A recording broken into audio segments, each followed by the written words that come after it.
Oi, seja bem-vinda, seja bem-vindo ao Quem Pode com Elas. Hoje estamos aqui com Débora Moura, uma pessoa que você vai descobrir histórias incríveis e, mais do que isso, vai te dar força na sua história. Débora, muito obrigada pela sua presença. Obrigada Obrigada a por você ter você. aceitado o convite assim, logo de cara, bora, vamos lá. E eu sempre começo o episódio perguntando à minha convidada quem é ela, quem é Débora Moura. Obrigada a você pelo convite. É um prazer estar aqui, compartilhar histórias. Eu adoro contar histórias e é sempre uma boa oportunidade da gente compartilhar.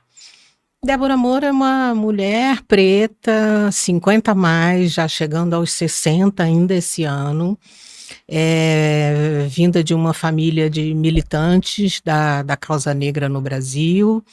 É uma mãe, que é um papel super importante na minha vida. Eu tenho uma filha de 22 anos e sou uma trabalhadora com propósito.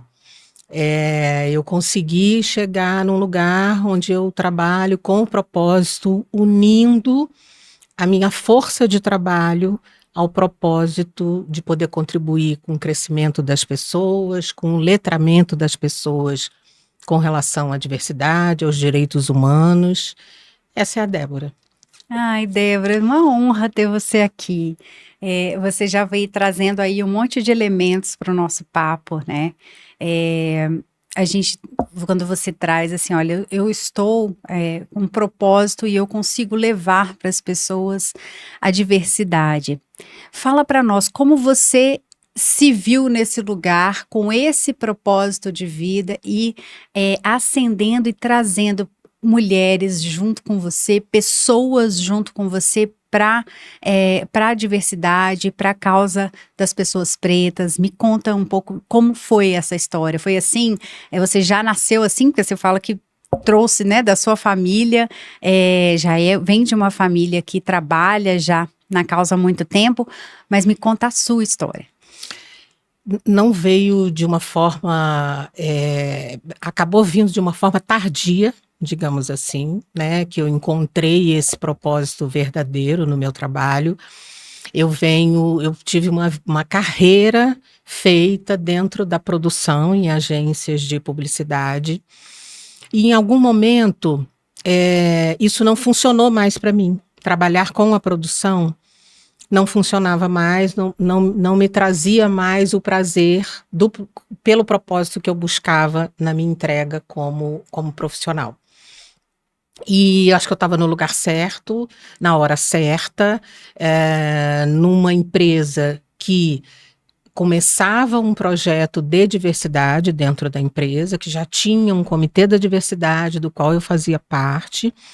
E com isso eu fui construindo, junto com a empresa, essa estrutura voltada para a diversidade, um planejamento estratégico considerando a diversidade e a inclusão. E aí, pensando em metas, pensando em indicadores e sempre trazendo outras pessoas do que a gente chama de grupos subrepresentados cada vez mais para trabalhar com a gente, para contribuir com essa construção, para fazer essa transformação. Ainda ontem eu comentava que tem coisas que a gente não consegue medir, né? Que a gente não consegue botar numa planilha.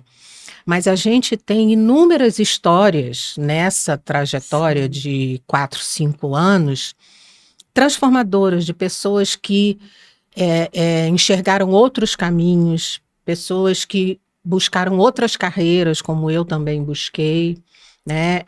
E foi a partir de um momento em que eu vi dentro da empresa uma palestra sobre pessoas pretas na publicidade, que eu entendi que eu podia falar sobre isso também no meu trabalho.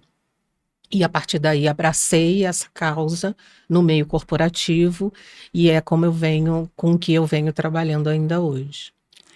Você traz aí alguns elementos muito importantes, né? Como é interessante quando a gente alia a nossa história com a gestão, né? Você trouxe mapa estratégico, você trouxe indicadores, metas, né? E que as empresas que de fato querem trabalhar com diversidade incluem e e trabalham essas metas, essas ações, os objetivos estratégicos para que isso aconteça. Porque, infelizmente, como ficou na moda, né, falar que é uma empresa inclusiva, não sei se alguém que está nos ouvindo trabalha em uma empresa assim, que diz que é inclusiva, né, que tem, traz as pessoas, a diversidade para dentro, mas que as pessoas que estão ali trabalhando não se sentem de fato assim, incluídas, né, que não sentem que podem estar em todos os ambientes, especialmente nas lideranças. Então, como que é construir isso? E você falou assim, poxa, eu me vi ali na palestra, depois de um tempão de mercado, que eu poderia falar sobre a diversidade, que eu estou no meu lugar de fala, não é? Exatamente. É a construção de um ambiente seguro, onde essas questões podem ser tratadas com verdade e com transparência, né? O racismo existe, o racismo estrutural está aí na nossa sociedade, o machismo existe, a homofobia existe. O que a gente precisa, um caminho para que a gente avance, é que a gente possa falar sobre isso. Parece passar pano, mas muitas vezes a pessoa que está cometendo um ato machista ou racista ou homofóbico, ela não sabe. Uhum. Então a gente precisa explicar. Às vezes é necessário, o óbvio precisa ser dito, né? E aí a gente, conversando sobre o óbvio, a gente consegue avançar nessa transformação. Mas tudo depende desse ambiente maduro, seguro, saudável, para que cada um possa ser o que realmente é. E é uma construção, é todo dia. Eu costumo dizer que a diversidade não se faz com pressa, são projetos de médio para longo prazo, né? É claro, com indicadores, com metas anuais, com metas que a gente precisa alcançar, em marcos, digamos assim, né, de entregas. Mas não se faz com pressa. Em geral, são projetos de médio e longo prazo, né? E quando a gente fala especificamente da inclusão, esse ambiente saudável vai facilitar essa inclusão, esse letramento das pessoas, das equipes, principalmente das lideranças, vai contribuir para essa inclusão. E a gente também já entendeu que o desenvolvimento dos perfis que a gente traz para dentro do ambiente corporativo, perfis diversos, né? Pessoas negras, LGBT, com deficiência. Uhum. Esses perfis precisam ser olhados e trabalhados e desenvolvidos, né? Principalmente para que a gente possa lá na frente ter lideranças diversas, né? Para que essa transformação aconteça de uma forma mais acelerada. Então, esse desenvolvimento, o foco nessas pessoas, também é uma parte desse projeto de transformação dentro das empresas, né? Você falou do médio e longo prazo, porque é cultural, né? Quando você fala, olha, o machismo estrutural existe, né, ou o preconceito existe, porque é estrutural. E é isso que você falou, o óbvio, que às vezes a gente não percebe, porque está ali. Né? São algumas frases que a gente usa desde que se entende por gente que a gente repete muitas vezes sem pensar a origem dessas frases, a origem dessas palavras, e a gente vai repetindo. Então, de fato, é algo que a gente precisa trazer para a sociedade, trazer para a discussão, porque aquela pessoa que está disposta, né, a olhar para o mundo com um olhar diferente, com o olhar que não é diferente, né, com o olhar que deve ser, que o diferente é normal, o diverso é normal, essa pessoa para e fala, meu Deus, como eu falava isso? Eu Exato. me peguei várias vezes, inclusive com machismo, porque nós Sim. mulheres falamos coisas que às vezes a gente para e fala, gente, eu não tô acreditando que eu tô falando isso. Ou que eu falei isso por muito tempo sem perceber que era algo que era machista, né? E então esse médio e longo prazo tem muita relação com isso, né? Eu trabalho na saúde, com uma área que é de mudança cultural, que é um olhar para a pessoa, olhar para o paciente, e não um olhar egocêntrico, né? Um olhar que para o profissional da saúde, que por muitos anos a gente fez isso, a gente Sim. olhava para nós e não para o paciente, que é quem é a causa, né, da saúde estar ali. E a gente vê mesmo que é um processo cultural, e um processo cultural ele leva um tempo para acontecer, né? E aí você traz isso de desenvolver essas pessoas, porque acontece isso também. Muita empresa coloca a pessoa com deficiência, abre a vaga e tudo, mas ela continua lá sem ser desenvolvida, Exato. né? Ela não participa dos processos porque ele entende assim, não, eu já fiz a inclusão, Exatamente. já está aqui. Uhum. Ela não vai ser capaz de liderar, por que não? Uhum. Já cumpri a cota, né? E não tem necessidade de avançar ou de desenvolver essa pessoa para que ela ocupe um lugar de destaque, né? E não é sobre isso, é exatamente o contrário. A gente precisa olhar para esses talentos e desenvolvê-los para que eles lá na frente possam ocupar posições de liderança para alavancar essa transformação na sociedade, né? A gente que é do meio do mercado de comunicação, né, tem muitos vícios, né? Então, é o que você falou, a gente aprende todos os dias. Expressões como se usa muito na comunicação e na publicidade. Eu não tenho braço para entregar essa campanha, por exemplo, né? Uhum. E a gente conseguiu aprender e ensinar que é uma expressão capacitista, né? Sim. Porque não ter braço significa que você não pode fazer aquela entrega, né? Então, a gente já chegou agora num estágio que nós, do que a gente chama de núcleo da diversidade, né, dentro do grupo onde eu trabalho, nós somos consultados. Outro dia me ligaram, Débora, a expressão macaco velho de mercado é uma expressão racista? Eu falei, peraí que eu não sei. Vou consultar o grupo de raça do nosso Comitê da Diversidade, vamos pesquisar para entender se é uma expressão racista ou não. E de fato não é. Né? Mas é muito bacana esse lugar, de novo, seguro e saudável e protegido, onde as pessoas podem perguntar, podem se colocar, podem levantar a mão e dizerem, olha, essa expressão que você usou não é adequada. Isso acontece com CEOs no nosso grupo, né? Que recebem mensagens dizendo, olha, isso que você falou é uma expressão que não é adequada num ambiente diverso. E assim a gente vai evoluindo, né? Claro que, como a gente está falando de mudança, como a gente está falando de cultura, sempre há resistência. Toda e qualquer mudança passa por um período de resistência.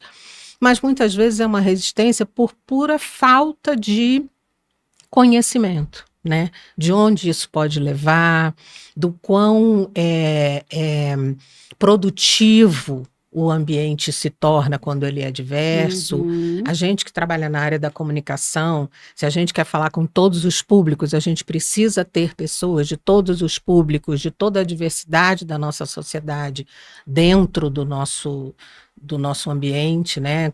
Contribuindo com as criações. Então, de novo, é uma construção, é um aprendizado, é todo dia. A gente dá 2 passos para frente e dá 1 para trás, muitas vezes, né? Com muita negociação, com muita habilidade, com muita transparência, mas com muita intencionalidade, né? A intencionalidade é uma palavra-chave na conversa da diversidade, porque se há intencionalidade, se há realmente, genuinamente, uma vontade de fazer a transformação, é possível. E aí são mais ferramentas, são menos ferramentas, é mais tempo, é menos tempo, mas a conversa vai avançar. Quando você disse que te ligaram para perguntar, né? Eu já achei muito interessante, porque às vezes as pessoas têm medo, inclusive, de perguntar, de eu ser julgada. Então, eu vou te perguntar e você vai talvez me julgar como uma pessoa preconceituosa. Sim. Mas, na verdade, quando a gente se coloca nesse lugar de que, olha, eu não sei, eu preciso da sua ajuda para que a gente não cometa uma falha, né? Já é um avanço, essa intencionalidade, né? Sim. Eu tenho a intenção de fazer o certo, a intenção de levar as pessoas à comunicação correta. E essa pessoa especificamente estava muito preocupada dela ter usado uma expressão racista. E ela queria se retratar o mais rápido possível se ela tivesse cometido esse erro, né? Então, assim, essa é exatamente a intencionalidade de fazer a transformação, de aprender, de não errar de novo, né? De pedir desculpas quando errou, de se colocar, de trazer o outro para contribuir com a construção daquele ambiente, né? Essa é a dinâmica, digamos assim, da diversidade no ambiente de trabalho, né? E você trazendo o seu trabalho, né, da publicidade, eu vou aqui me colocar como consumidora, né? É muito diferente quando a gente entra num site, por exemplo, de uma loja, e você vê pessoas, né, corpos gordos, pessoas pretas, porque, poxa, às vezes você vai antes, né, eu só via aquela menina loira, magra, linda, todos somos lindos, mas eu não me enxergava, né? O meu quadril não cabia ali, né? O tamanho do meu busto eu não conseguia ver aquela roupa para comprar online, né? Se eu não olhasse para pessoas que me representam ali. Exatamente. Então, e isso só pensar no site para venda, né? Eu imagino, igual quando a gente vê Dia das Mães, por que não duas mães? Sim. Dia dos Namorados. Por que não toda a diversidade muito bem representada? E é legal você falar isso. A gente tem visto cada vez mais, né?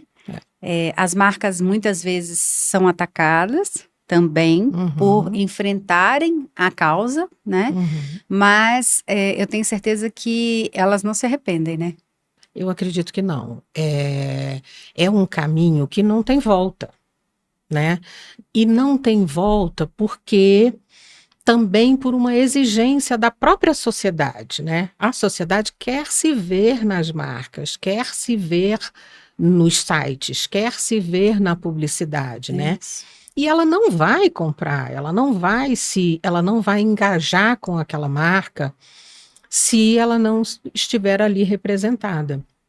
E como a gente tem uma sociedade muito diversa, então a gente precisa cada vez mais ter essa diversidade na comunicação. E muitas vezes na própria linguagem. Uma vez eu ouvi de um diretor de criação, eu quero saber o que está tocando de música na quebrada que eu não conheço, para eu poder beber daquela fonte e usar na trilha do meu comercial, por exemplo, que eu estou criando, né? E aí eu falei, mas tu já foi num baile charme? Você já esteve num lugar que era um baile só de pessoas pretas e periféricas para saber o que está tocando, como eles dançam, o que eles ouvem? Como eles se Isso, você vestem, precisa. né? Exatamente. É essa possibilidade, né? É essa nova possibilidade, né? É essa abertura. A mesma coisa que quando a gente fala do que a gente chama de teste do pescoço, né? Uma amiga minha outro dia me ligou, falou, Deborete, meu apelido é Deborete, eu tô aqui numa viagem ao Chile e eu estou aqui há 7 dias e não vi nenhuma pessoa negra nesta viagem. Todos os lugares que eu entro, eu faço o teste do pescoço, como eu aprendi aí na empresa, e eu não vejo nenhuma pessoa preta. Então, o simples fato de você estar atento, né, a esse estado de coisas, digamos assim, já te leva a reflexões, já te leva a entender o que você pode fazer para transformar. Sim. Quando você, especificamente falando do ambiente de trabalho, quando você vai abrir uma vaga, que oportunidade você vai dar para uma pessoa diversa, né? Escolher com este olhar transformador e de desenvolvimento e de futuro, né? Então tudo isso vai virando a própria cultura, né? Então essa é a transformação cultural que eu acho que o nosso mercado vem passando por ela, né? E eu tenho duas pequenas, uma de 6 e uma de 9. Eu vou entrar um pouco mais nessa questão racista, né? As minhas meninas, a primeira vez que elas estavam escolhendo a boneca, elas podiam escolher a boneca que elas quisessem. E elas escolheram uma boneca preta. A minha mais nova quer ser mãe de 1000 filhos, segundo ela. E um dos filhos dela era uma filha preta. A pessoa que ia dar a boneca, justificou tanto para mim a escolha dela. Foi ela que escolheu. Eu falei, sim, é dela, é filha dela. E por que não pode ser? Não é? Então, as próprias bonecas mesmo. Na minha época não tinha boneca preta. Lá em casa tem bonecas de todos os tipos. Sim. Né? E assim, a mais gordinha, a mais magrinha, pensando em Barbie, por exemplo, né? Como a Barbie também refletiu muito ao longo do processo. Hoje tem o slogan, né? Você pode ser o que quiser, né? Porque, de fato, tem que refletir essa diversidade da sociedade. Sim. Mas eu tenho uma esperança enorme na nova geração, que já... Claro, depende muito da escola, né, que a gente escolhe para os nossos filhos, mas as minhas filhas já sabem que existem vários tipos de família. Elas sabem que existem pessoas de todas as cores, elas têm o lápis para pintar e elas sabem pintar, eu me emocionando. Mas a minha filha, ela pinta todas as pessoas. Ela não só se enxerga, ela enxerga a sociedade. Isso eu fico com essa esperança do avanço, né, que a gente tem, porque é essa sociedade aí que vai consumir e que não vai aceitar uma empresa que não tenha, de fato, a inclusão. Eu tô errada, assim, eu tô vendo isso. De jeito nenhum, eu acho que é a educação, sim, que vai dar o alicerce para que essa transformação se consolide e vire realmente um novo olhar para a sociedade, né? E quanto menor forem as crianças e a gente puder falar sobre esses assuntos, mais a gente vai ter consistência para quando essa criança for um adolescente, para quando essa criança for um adulto, né?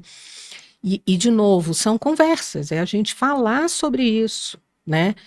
Muitas vezes, a própria criança fala alguma coisa racista, né? Entre aspas. Alguma coisa preconceituosa. Sim. Com relação a uma outra criança negra, por exemplo. Vamos falar sobre isso. Por que você acha que essa criança preta é diferente ou tem algum problema, né?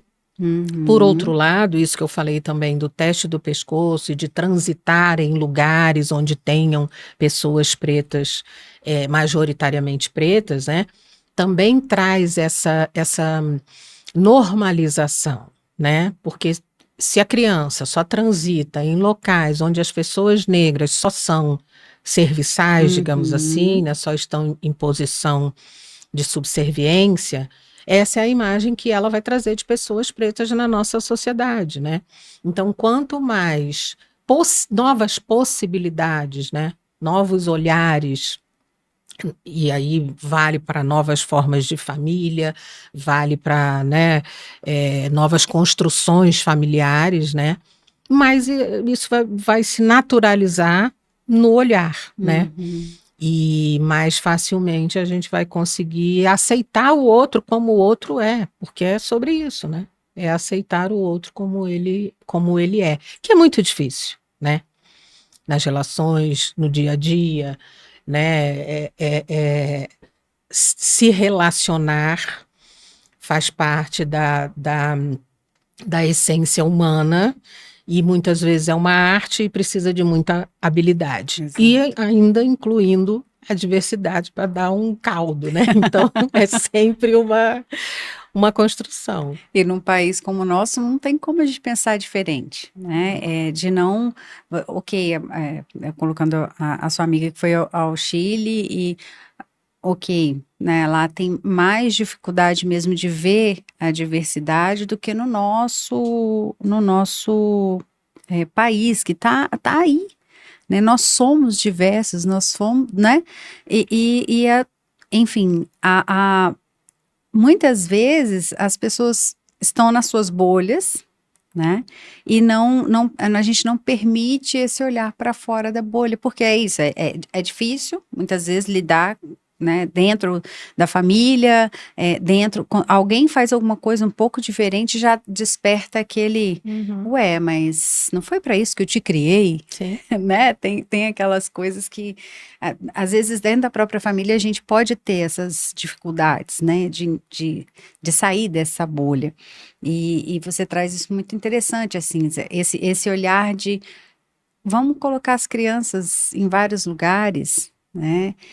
Esses dias foi uma polêmica enorme aí nas redes, o fato de uma criança ter comentado sobre um celular de pobre, né?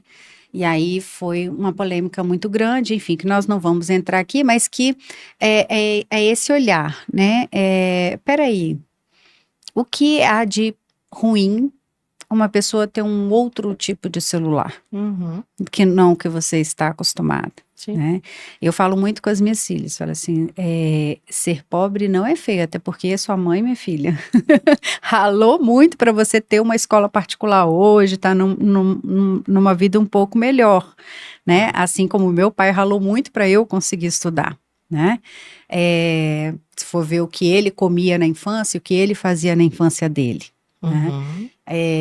Agora, ninguém é menor, ninguém é pior por ser diferente, por ser pobre. Pelo contrário, o feio está no errado, né? Em ser bandido, em ser mau caráter, é isso. E não nas cores das pessoas, nas suas orientações, né? Nas suas preferências musicais, políticas, Sim. né? É porque isso tudo, na prática, quem nunca ouviu essas frases que você falou quando era criança, né? De alguma maneira, as famílias falam isso, né? São conceitos que, até por uma questão religiosa, todos são iguais, né? Só que, na prática, acaba não funcionando se não for com intencionalidade, se não for com exemplo, né? Então, aí é que o bicho pega, né? Qual é a intencionalidade por trás dessas frases que a gente ouve desde pequena, né? Sim.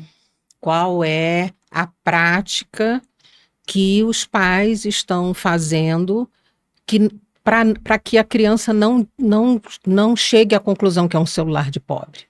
Então, o que a gente vai fazer para que ninguém olhe para um celular e diga que é um celular de pobre, né? Onde a gente precisa avançar para chegar nesse lugar? É aí que a gente, sabe, vai conseguir transformar alguma coisa. E, de novo, falando sobre isso, discutindo e chama um para falar. E uma outra coisa também que eu acho que é muito importante, falando especificamente da questão racial no Brasil, a gente saber a nossa história. Porque ainda hoje se olha para pessoas negras no Brasil e se tem uma dificuldade de aceitação de pessoas negras em lugares de destaque, por exemplo, né? Sim. Quantos anos durou o processo de escravidão no Brasil?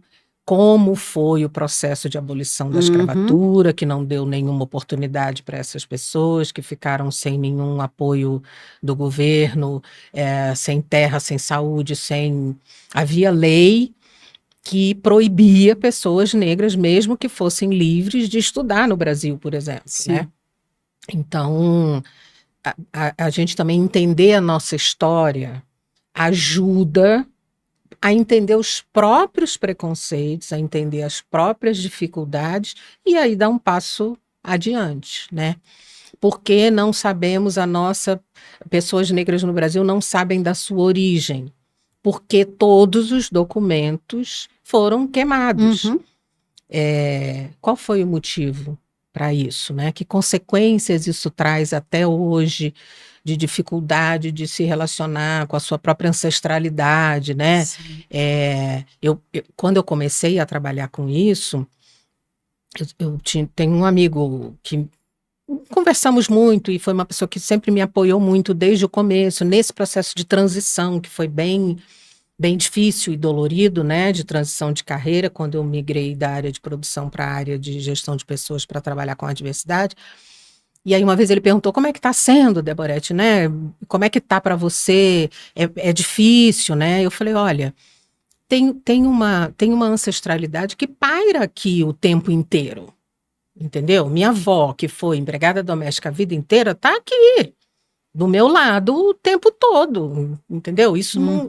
não, o que ela sofreu, o que os ancestrais lá de trás sofreram no tronco, apanhando, presos, mutilados, no porão de um navio, isso tudo está aqui dentro de mim, né? E Uhum. está dentro das pessoas negras e talvez pessoas que não estejam, não conheçam essa história, conhecendo a história, possam ajudar nessa transformação, né? Olhar para uma pessoa negra e entender que isso tudo está acontecendo ali com ela, junto com a entrega que ela está fazendo no trabalho dela, pode ajudar Uhum. a melhorar a entrega, o acolhimento, a própria inclusão, né? Então, ter informação, né, que é o que a gente chama de letramento, também traz essa possibilidade de acelerar a transformação. É muito importante saber a nossa história, sabe? Que leis houveram que não foram cumpridas? Por que há tanta resistência à lei de cotas, por Uhum. exemplo, né? Uhum. A gente sabe hoje que a lei de cotas trouxe avanços com relação, por exemplo, à saúde da população negra, Sim. ao olhar sobre as comunidades periféricas das principais cidades do país, olhares diferentes que aceleram a transformação de alguns assuntos, digamos assim, de algumas questões nessas sociedades, porque negros, médicos, arquitetos, engenheiros, né, Uhum. são dessa geração que entrou nas universidades pelas cotas e que está trazendo essa transformação, né? Então, acho que é muito importante a gente conhecer a nossa própria história, né? E a evolução da história, né? Quando você traz conhecer a história, eu fiquei aqui lembrando da minha filha falando que, mãe, eu não quero fazer mais história. Aí eu falei, filha, por quê? Mãe, é muito sofrido, porque ela está estudando agora o descobrimento do Brasil. Descobrimento Uhum, entre aspas, né? Do Brasil. E ela ficou muito chateada com tudo o que aconteceu com os negros, com os escravos. Ela, uhum, mãe, isso é um absurdo. Ela tem 9 anos de idade. Aí eu falei, filha, você negar a história, você não estudar a história, ainda que muito sofrida, eu falei assim, o que mostra é que você tem coração e que você entendeu exatamente a história como ela deve ser contada. sim. Então, o que você está sentindo agora vai te ajudar a mudar essa história daqui para frente. E isso foi agora, no fim do segundo bimestre desse ano, porque ela trouxe isso numa dor, porque ela Uhum, não estava gostando de saber de tudo aquilo que estava acontecendo, sim. né? E aí eu falei assim, poxa, eu fico muito feliz, filha, porque assim, embora a gente já tivesse lido livros, né, lá em casa, a gente tem esse cuidado, tem os livros, né, para ela entender como as coisas aconteceram e tudo, e a gente sempre fala abertamente. E ela ficou muito chateada, assim, lendo e ouvindo tudo. Então, eu falei, filha, mas isso é uma coisa boa. Você olhar, saber da história e poder, junto com as pessoas da sua geração, mudar essa história, acolher as pessoas, né? Uhum. Quantas pessoas negras tem na sala dela, na turma dela, numa escola privada? E aí a gente entra na questão da própria escola, né? Como a escola lidou, como a escola contou essa história, se a escola considerou essa possível dor de alguns alunos, né? Com relação a essa história triste, se a escola contou realmente como uma história triste, né? Uhum. Como um marco, vamos dizer, como uma mancha na história da construção do nosso país, né? É. Será que a escola, porque olha que super oportunidade, né, Nesse de você caso, sim. conversar com as crianças. Eu, inclusive, essa professora, toda vez que eu falo com ela, todo mundo já sabe aqui que eu choro à toa, tá, Débora? Mas assim, não é à toa, é uma emoção de ver uma professora que traz, assim, as verdades, sabe? Que coloca a mesa, assim, é a coisa mais linda. E, nesse caso, ela trouxe toda a dor. Essa mancha na história, e o que a gente precisava fazer diferente. Então, isso tocou, embora a gente sempre conversasse, a Milena entrou na história, porque a professora levou a fundo, né, e mostrando o quanto isso atrapalhava toda a sociedade hoje, tudo acontecer ali. E ela saiu dali, assim, mexida, sabe? Eu gostei de ver isso. Eu falei assim, não, eu acho que eu fiz a escolha certa. E eu sempre falo, professora Juliana, Prof. Ju, eu tenho que colocá-la assim, porque é o tipo de professor, mas não é comum, né? Não é comum. Não, infelizmente. Normalmente você abafa, né? Como foi de fato, passa por cima, e às vezes, é o que você falou, às vezes naquela sala, naquela turma, tem alguém que esteja com toda a ancestralidade aqui, Sim. sofrendo tudo isso, né? E, você quer comentar? Não, porque muitas vezes isso vem como um gatilho mesmo, né? Como a gente fala hoje. É um tema que é dolorido para todo mundo, né? A escravidão no Brasil é um tema que é dolorido de ver, é dolorido de entender, né? É dolorido de constatar a forma como aquilo aconteceu. E muitas vezes as pessoas evitam mesmo para não correrem um risco de ter um gatilho, né? E para não precisar lidar. Tipo, a culpa, eu já ouvi isso. Eu não vou ficar ouvindo que isso tudo aconteceu no Brasil, porque isso não é culpa minha, né? De quem é a culpa? A gente não está aqui para culpar ninguém, Sim. a gente está aqui para entender, para absorver e para não fazer de novo. Exato, de outras formas, né? Exatamente. De outras formas, que a gente pode hoje fazer muitas atrocidades de outras formas. Não, a gente fala muito, né, sobre questões de raça, sobre microagressões, né, que de alguma maneira perpassam a nossa vida o tempo inteiro, né? Então, é uma frase, é uma pessoa que segura a bolsa quando você passa, é uma loja que você entra e é perseguido, né? Tudo isso são microagressões. E muitas vezes, voltando para o meio corporativo, é uma forma de falar com a pessoa, seja ela negra, com deficiência, neurodivergente, da comunidade LGBT. A forma de falar pode trazer naquela fala o próprio preconceito. Às vezes um olhar, às vezes a forma de olhar traz esse preconceito, né? Então, assim, isso acontece na prática, né? Muitas vezes a pessoa que cometeu aquele ato, ela não consegue entender. Porque ela fala, mas eu não fiz. Por que essa frase significa uma microagressão para essa pessoa? Então vamos falar sobre isso. Significa por isso, essa pessoa vem desse lugar, essa pessoa, sabe? É a gente poder discutir com profundidade, né, essas questões de diversidade e inclusão, né? E estar aberto, né, Débora, para isso. Às vezes a gente não, é aquilo que eu falei, você trouxe mesmo. Não é, às vezes, por maldade, a pessoa simplesmente não percebe, né? E a gente tem que estar aberto a escutar, a ouvir mais. O termo capacitista mesmo, eu já falei aqui, eu fui aprender mais sobre o termo capacitismo com o pessoal que cuida do meu Instagram, com a agência Bauer, né? Que é uma agência hoje voltada só para influencers com trissomia 21.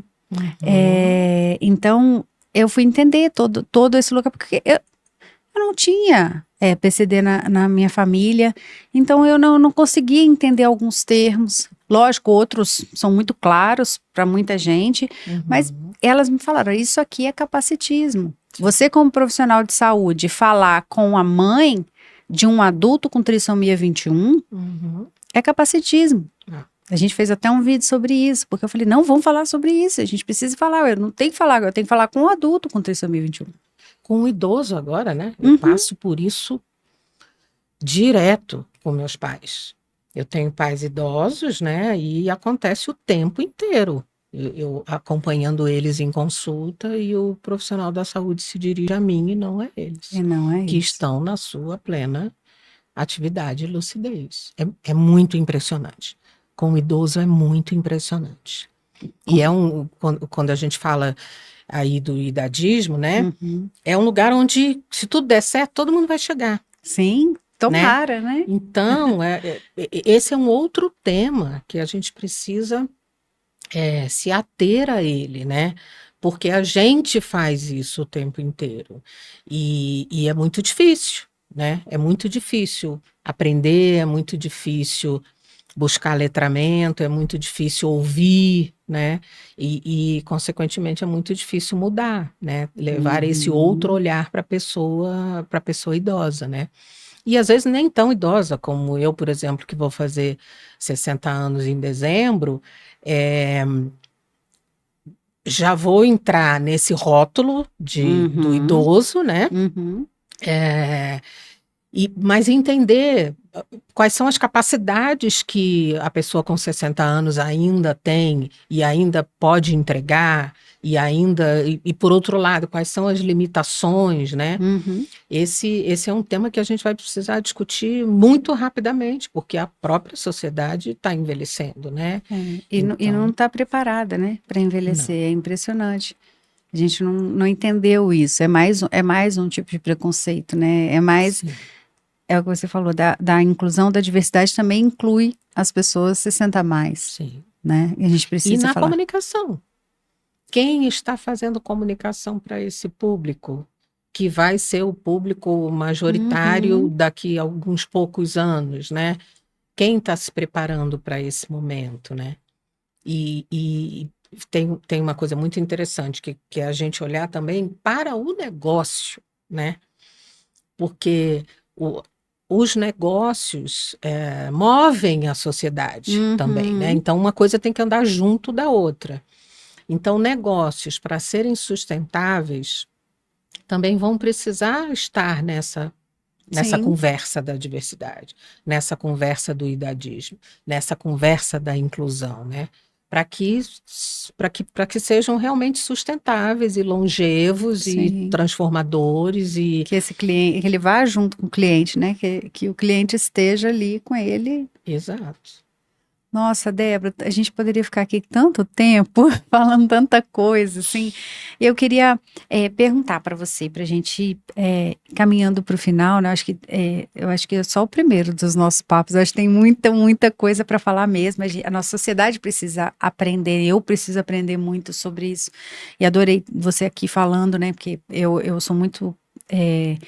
Eu sou professora de gestão da universidade e trabalhando ESG, né, que a gente pensa no social e tá tudo ali dentro, né? Eu tenho que trazer diversidade, trazer para a gestão.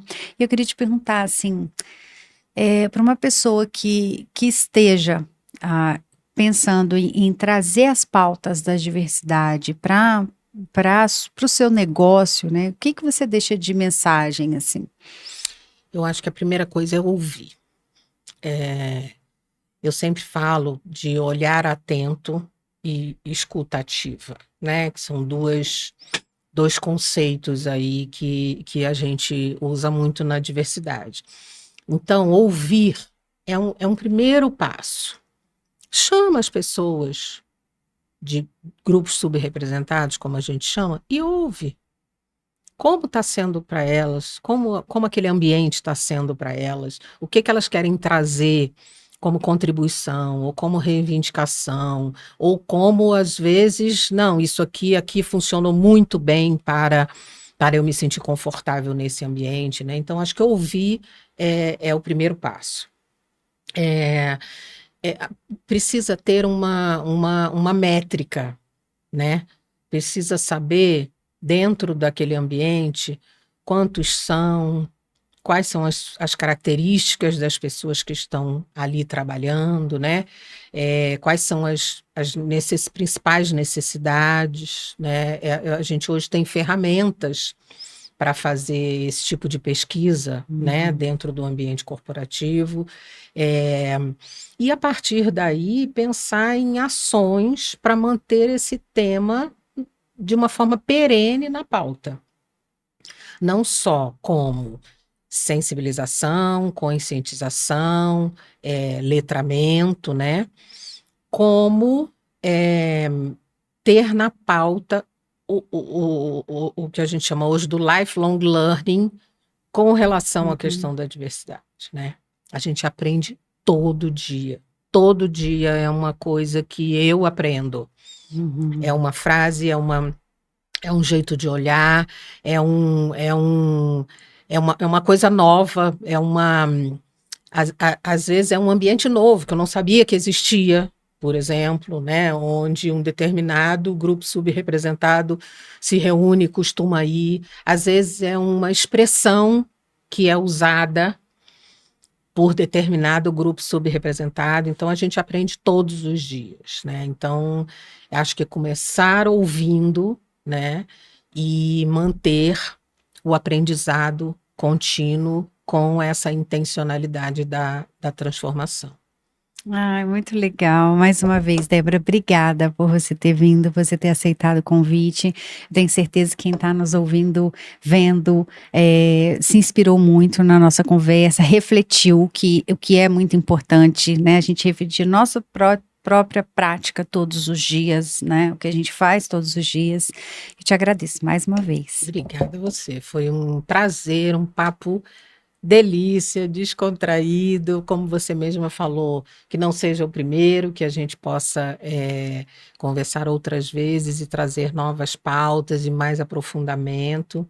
Muito obrigada pelo convite. Eu que agradeço e convido você a estar conosco no nosso próximo episódio. Já compartilhe esse episódio aqui com aquela pessoa que você sabe que precisa ouvir e refletir sobre o assunto, e mais quem vai multiplicar essa ideia da diversidade que deve estar presente nas nossas vidas. Até o próximo episódio.